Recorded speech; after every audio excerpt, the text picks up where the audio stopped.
आणि आज महाराष्ट्रासाठी एक अत्यंत खेदजनक आणि दुःखजनक घटना आहे. दादासारखं खंबीर नेतृत्व आज आपल्यातून हरवून गेलं. खरं म्हणजे सुदैवाने दादाच्या सहवासात अनेक वर्ष काम करायला मिळालं. दादासारखा कणखर, खंबीर पण तेवढंच प्रेमळ नेता माझ्या बघण्यात आजपर्यंत नाही.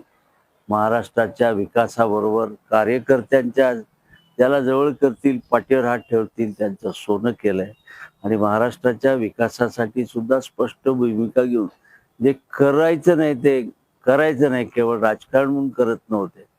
असा खंबीर नेता गेला आणि आम्हाला तर आता दोन्ही राष्ट्रवादी काँग्रेस एकत्र येणार याचा नक्कीच खूप आनंद होत होता, की पुन्हा दादाच्या नेतृत्वाखाली काम करावं, संधी मिळेल. पण आता हे सगळं ऐकून अत्यंत दुःख झालंय. आता पवार कुटुंब म्हणण्यापेक्षा पवारांचं एक तर कुठलं कुटुंबच नाही. राज्यातले हे सगळे त्यांच्या जवळचं म्हणजेच त्यांचा परिवार आहे.